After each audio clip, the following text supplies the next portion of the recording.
ఏపీలో మళ్ళీ ఒక ఉప ఎన్నిక జరగబోతుంది. విజయసాయిరెడ్డి రాజీనామా తర్వాత రాజ్యసభకు సంబంధించి ఒక ఉప ఎన్నిక అయితే జరగబోతుంది. అయితే ఈ ఉప ఎన్నికకు సంబంధించి రాజ్యసభ అభ్యర్థిగా ఎవరుంటారు అనేటువంటి ఒక పెద్ద చర్చ అయితే జరుగుతుంది. విజయసాయిరెడ్డి వైసీపీకి రాజీనామా చేసిన తర్వాత ఆయన ఎంపీ పదవికి కూడా రాజీనామా చేశారు.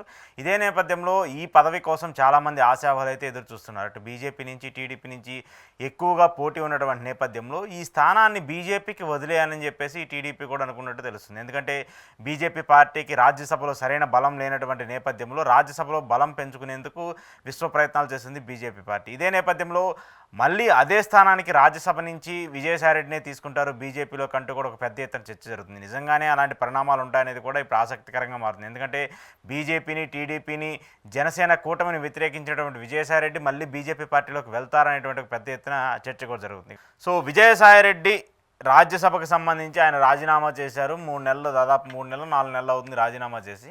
ఆ రాజీనామా చేసిన తర్వాత మొదటిసారి ఆ స్థానానికి సంబంధించి ఉప ఎన్నిక జరగబోతుంది. ఈ ఉప ఎన్నిక కోసం చాలామంది ఆసక్తిగా ఎదురు చూస్తున్నారు, ఆశావాహులు ఎక్కువగా ఉన్నారు. కానీ బీజేపీ మాత్రము అది తామే తీసుకుంటామంటూ కూడా ఒక ప్రకటన అయితే చేస్తూ వస్తుంది. ఏంటి ఆ స్థానాన్ని ఎవరు రీప్లేస్ చేస్తారు, లేదా విజయసాయిరెడ్డి మళ్ళీ బీజేపీలోకి వెళ్తారు, లేదంటే బీజేపీ నుంచి మళ్ళీ రాజ్యసభకు వస్తారంటూ కూడా ఒక పెద్ద ఎత్తున చర్చ జరుగుతుంది. ఏం చెప్తారు?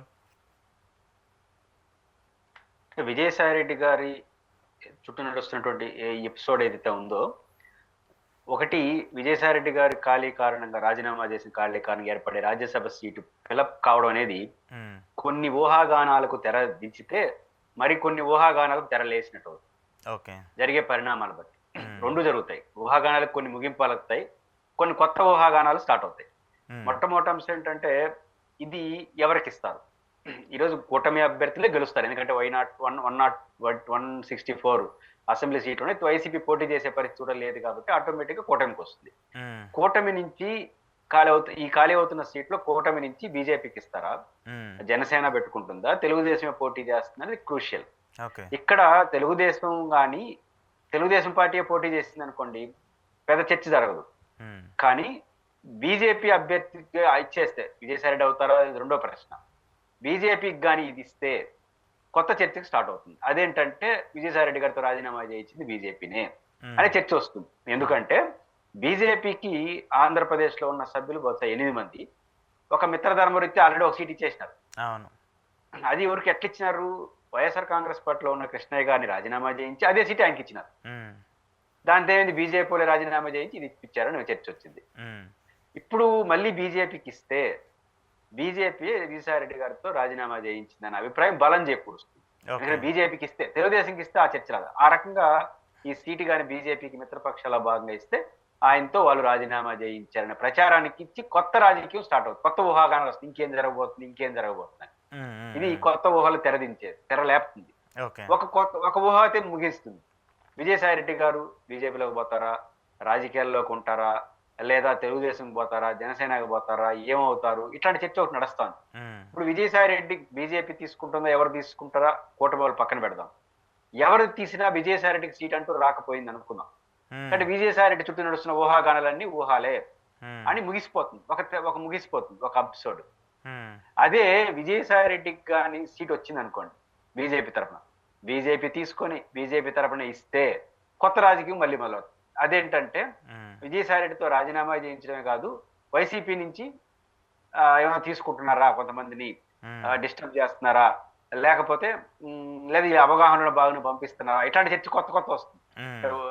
కృష్ణయ్య వైసీపీ నుంచి పోయిన వెంటనే రాజీనామా చేసినాడు, వెంటనే బీజేపీ వచ్చేసింది. విజయసాయిరెడ్డి రాజీనామా చేశాడు వైసీపీ నుంచి, వచ్చి బీజేపీకి వచ్చేసింది అనుకోండి. ఇది కొత్త రాజకీయం నడుస్తుంది, ఆంధ్రప్రదేశ్ లో చర్చ నడుస్తుంది. ఇవన్నీ నిజమని కాదు, కొత్త ఊహలకు ఆస్కారం ఇస్తుంది. కాబట్టి విజయసాయిరెడ్డి రాజీనామా ఎపిసోడ్ అనేక ఊహలకు తెరలేపుతుంది, కొన్ని ఊహలకు ముగింపు పలుకుతుంది. కాబట్టి విజయసాయిరెడ్డి గారి రాజీనామా అనేది సాధారణంగా స్టార్ట్ అయ్యి అసాధారణ ముగింపు ఇస్తుందేమో అనిపిస్తుంది. కాబట్టి విజయసాయిరెడ్డి గారి రాజీనామా ఏర్పడిన ఖాళీ అనేది కూటమి ఎవరికి ఇస్తుంది, ఆ ఇచ్చిన బీజేపీకి ఇస్తే బీజేపీ విజయసాయిరెడ్డికి ఇస్తుందా, ఇవ్వదా, ఇట్లాంటి అన్ని చర్చలు రావడం ద్వారా సరికొత్త రాజకీయం ఆంధ్రప్రదేశ్లో తెరలేసే అవకాశం అయితే ఉంటుంది.